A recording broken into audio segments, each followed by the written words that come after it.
Internal energy and enthalpy are extensive properties, which means that the value of internal energy and enthalpy depend upon the amount of matter that we have involved. So if we have 30 grams of reactant, we will have a different value of internal energy and enthalpy than if we had a 60 or 100 gram sample. So therefore, the value of delta H and the value of internal energy depend on how much matter we have involved. If we want to make these values, if we want to make them intensive properties where they do not matter, where it does not matter how much matter is involved, then we should consider the molar internal energy, U sub m, and the molar enthalpy, H sub m. The way that we get to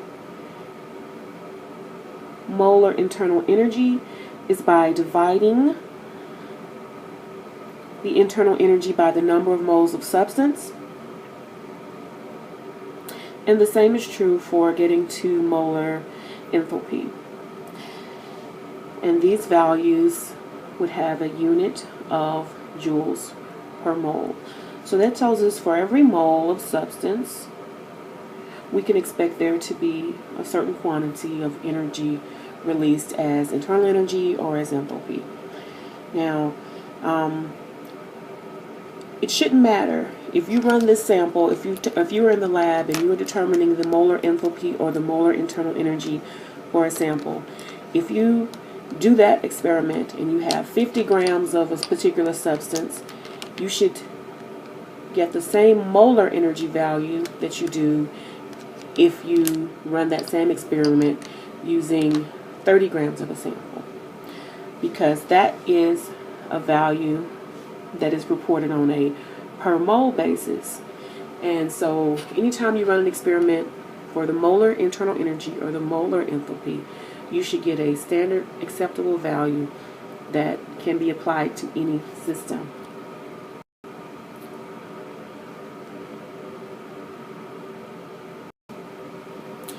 One of the most important concepts in the in consideration of how heat is transferred is the heat capacity. Heat capacity is denoted by the symbol C, and mathematically C is equal to the heat divided by the change in temperature. So basically this tells us that the heat capacity of an object, that value will tell us how much heat transfer we will get for every degree change in temperature. So objects that have lower heat capacities would be something like styrofoam. You would not expect there to be a lot of heat that's transferred. Even if you heat styrofoam up past a certain temperature, you won't have a lot of heat. It does not absorb a lot of heat. On the other hand, something that has a higher heat capacity would be something like a metal. As the temperature changes in its surroundings or in the system, we expect there to be a higher amount or degree of heat transfer. The units for heat capacity, let me go ahead and mention what this is. This is the heat, of course, and this is the change in temperature. I shouldn't even have to put that there.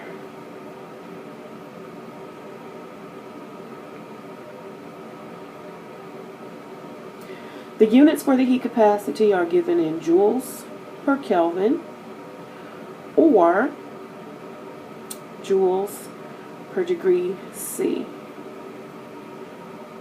Make that a little bit better.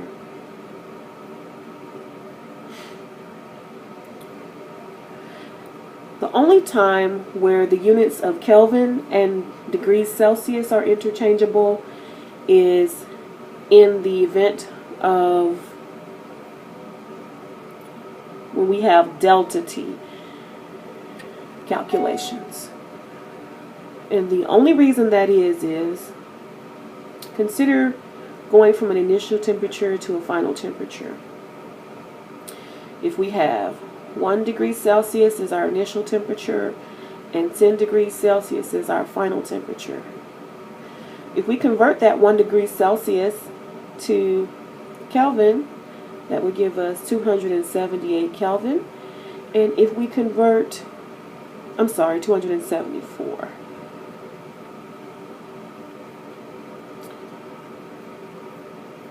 Let me see if I can find my eraser. Okay. 1 degree Celsius would be 274 Kelvin, and 10 degrees Celsius would be 283 Kelvin. So if we go over here and we calculate delta T in each case, then 10 degrees Celsius minus 1 degree Celsius is 9 degrees Celsius. And 283 Kelvin minus 274 Kelvin is 9 Kelvin. So that's an example that shows us why we can use Kelvin and degrees Celsius interchangeably only in the case where we are talking about delta T.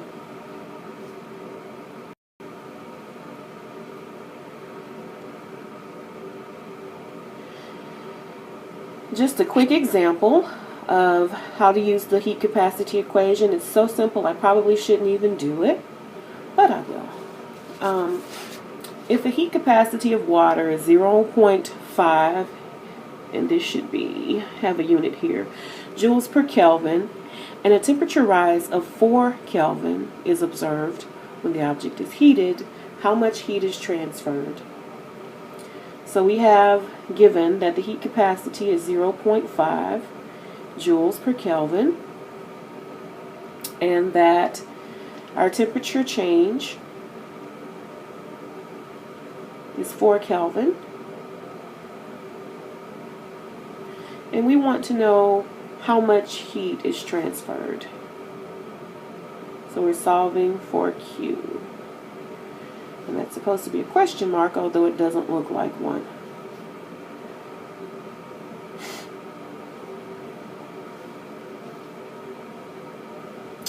So rearranging our heat capacity equation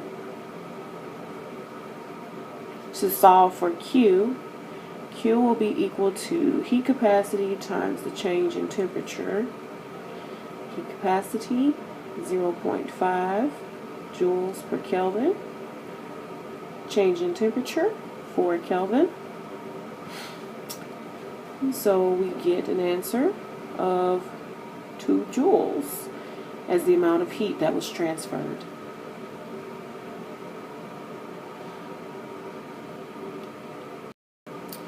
In terms of heat capacity, there are different ways that we can express the heat capacity. We have what's called specific heat capacity, C sub S, which is heat capacity per gram or per unit mass of a substance. So we have mass in the denominator here. And so the units of that are going to be joules per gram Kelvin, or joules per gram degrees Celsius. We also have what we call the molar heat capacity, which tells us how much heat per mole per degree C. And we have number of moles in the denominator. And the unit for that is going to be joules per mole Kelvin, or joules per mole degree C. In addition to the two ways that we can express heat capacity to take into the account the amounts of a substance, which we just talked about, heat capacity also can be measured under different conditions. If the heat capacity value that we measure and report was measured at constant volume, then we call it a constant volume heat capacity. If it was measured under constant pressure, we call it constant pressure heat capacity. The fact that we can have heat capacity measured at constant volume and constant pressure, combined with the fact that we can report these values per unit mass or per mole, gives rise to several different reporting conventions or constant values for the heat capacity. So we're going to look at that in the next slide.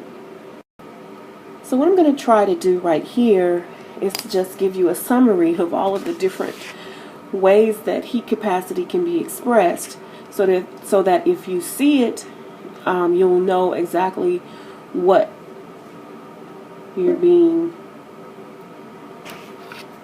shown. Okay, so we have heat capacity at constant volume. We have heat capacity at constant pressure. So, anytime heat capacity is measured at constant pressure, that tells us that we're talking about Q at constant pressure divided by delta T. And anytime we're talking about Q at constant pressure, we know that we're talking about the same thing as the enthalpy divided by delta T. The units here are going to be joules per degree Celsius or Kelvin.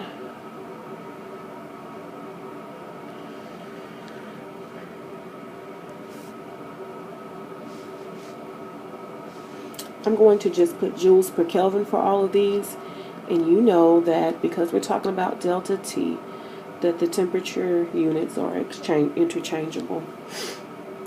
Over here on this side, if we're talking about constant volume measurements, we're talking about Q at constant volume divided by delta T. And if we're talking about Q, then that means we're talking about, well, Q at constant volume, that means we're talking about delta U, the internal energy, divided by delta T. And the units are the same. Okay, so the next process, the next combination that we can have would be the specific heat.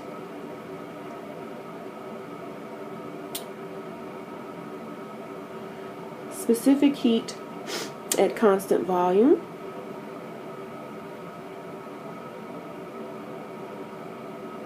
And you may see this as CV sub S or CS sub V.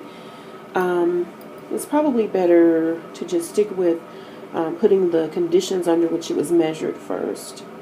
So you have C sub V specific, and you would just simply have the same thing with the mass in the unit, in the denominator, sorry. Same thing down here.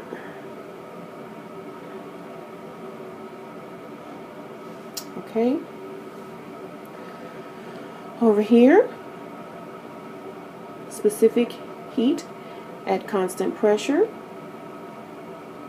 you would just have Q at constant pressure divided by the mass times delta T. Same thing here, delta H divided by the mass times delta T. And your energy units would be joules per gram Kelvin. Now, for constant, for heat capacity at constant pressure, molar heat capacity at constant pressure and volume. The molar heat capacity at constant volume would just be equal to Q sub V divided by the number of moles times delta T, and delta U divided by the number of moles times delta T, and the heat capacity at constant pressure per mole, or the molar heat capacity at constant pressure. All of these are supposed to be equal signs, not negatives. Okay.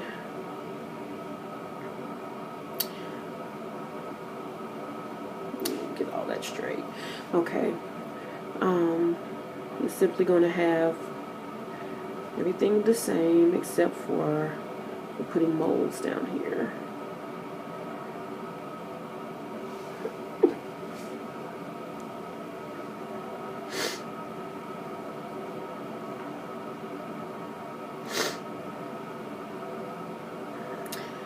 And then the units are going to be joules per mole Kelvin. And hopefully next time I have to do all of this, I'll have my stylus will be fixed. Okay, so those are all of the different relationships that you can have and ways to express heat capacity under different conditions.